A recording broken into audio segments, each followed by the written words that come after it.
जय मसीह की दोस्तों।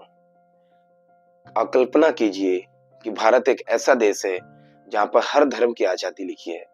संविधान में लिखा है कि आप हर धर्म को मान सकते हैं, हर धर्म की पूजा कर सकते हैं। लेकिन क्या हकीकत में जमीन पर ऐसा हो रहा है?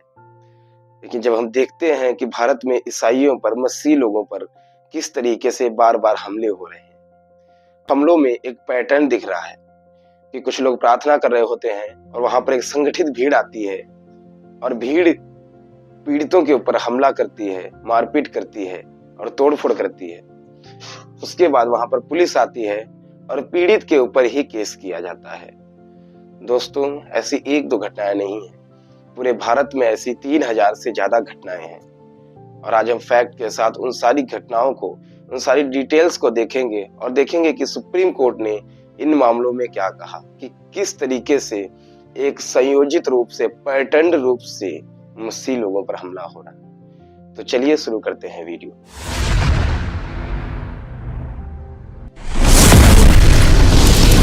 दोस्तों, आइए सबसे पहले हम ये समझते हैं कि ये पैटर्न भारत में किस तरीके से काम कर रहा है। भारत में जब मसीह समुदाय के लोग या कुछ भाई बहन घर में या कुछ जगह पर थोड़े बहुत लोग इकट्ठे होकर प्रार्थना करते हैं, तो सबसे पहले बहुत कुछ भीड़ आती है और वो भीड़ एक संगठित ग्रुप से होती है। जब वो भीड़ आती है तो वहां पर उनके ऊपर आरोप लगाती है कि जबरन धर्म परिवर्तन हो रहा है, मारपीट करती है, तोड़फोड़ करती है और कई मामलों में तो चर्च तक को उन्होंने तोड़ दिया। उसके बाद में अपमान करते हैं, मारपीट करते हैं, परेड करवाते हैं और कई मामलों में तो ऐसी घटना तक आई है कि पीड़ित को गोबर तक खिलाने पर विवश किया जाता है।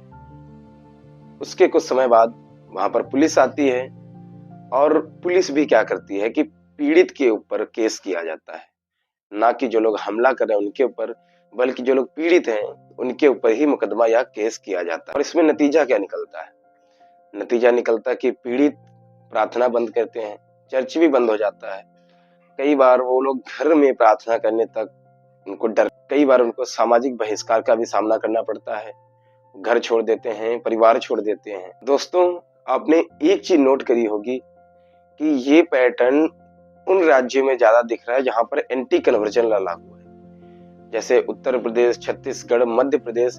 इन सारे स्टेट्स में ऐसे पैटर्न, एंटी कन्वर्जन लॉ वाले स्टेट में ऐसे पैटर्न ज्यादा देखने को मिलते हैं। दोस्तों, आपको क्या लगता है कि ये कानून हमारी सुरक्षा के लिए है या फिर ये हमारे खिलाफ ही एक हथियार के रूप में काम कर रहे हैं?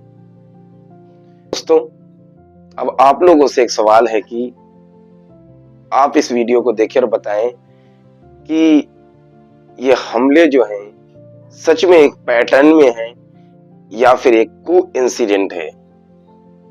अगर ये कोई संयोग नहीं है, अगर ये हमले सारे पैटर्न में हो रहे हैं, एक साजिश के तहत हो रहे हैं,